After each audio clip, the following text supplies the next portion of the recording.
Was he a religious man? Your father and mother, were they religious? I would say he was, modestly.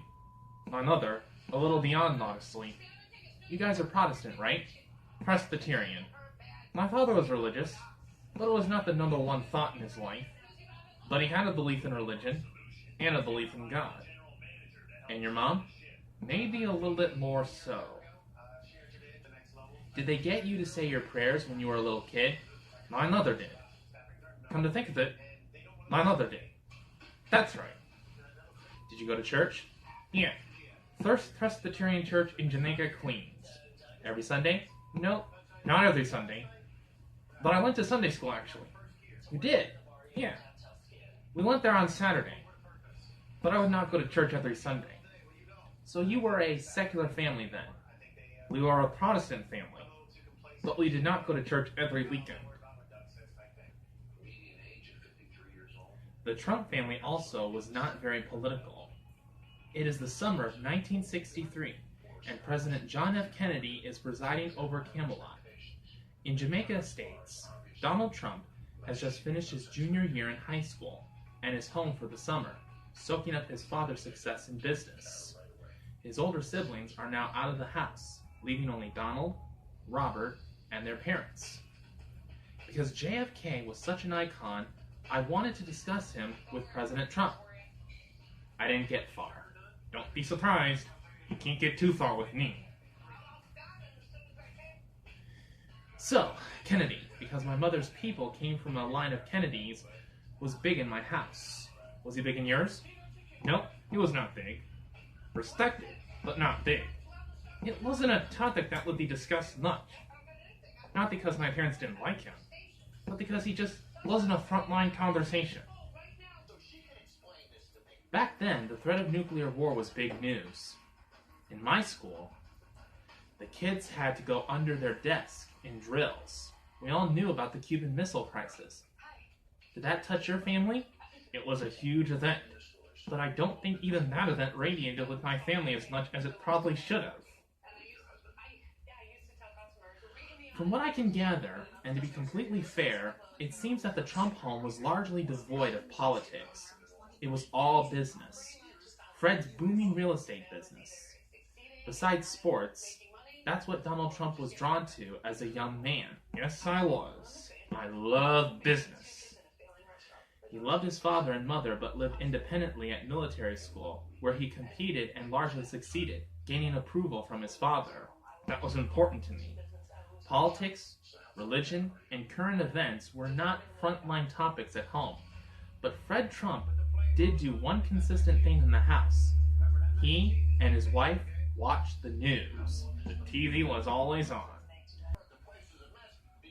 They watched the news religiously. They were usually tuned to CBS, the president told me. Walter Cronkite? The great Walter Cronkite. Very hard to replace Walter Cronkite. In fact, as time went by, he looked like my father. It was almost like your father was doing the news. Did you watch? I asked. I'd watch because my father would always watch. If I was in the room, I'd automatically be watching Walter Cronkite.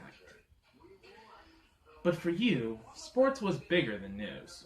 For me, sports was everything. I was far more interested in sports than politics.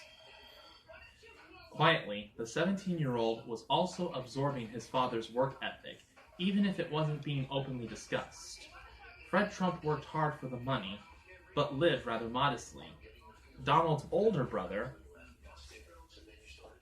Fred Jr., wanted no part of real estate and eventually became a pilot for TWA. But Donald was fascinated by it. I love business. For me, with the exception of sports, business was everything for me. Was it just a profit thing for your father, or did he have another reason to build? It was more than building. He would buy places in Virginia, in Brooklyn, and in Queens. He was a home builder, and a good one. He was able to build things for less money. And when they were completed, they would cost less than the competitor across the street. And they would look better, which is a great combination. So he just used his skills. He was a very skilled negotiator, and he was able to build a house for less money and make it look better. Did he teach you about capitalism? He did. And when the person across the street couldn't sell his house, my father would buy it at a discount, spend a little money, very little money, fixing it up, and he'd sell it at a higher price. He had a great grasp of this. So did your grandmother. She was mostly not involved with the actual work.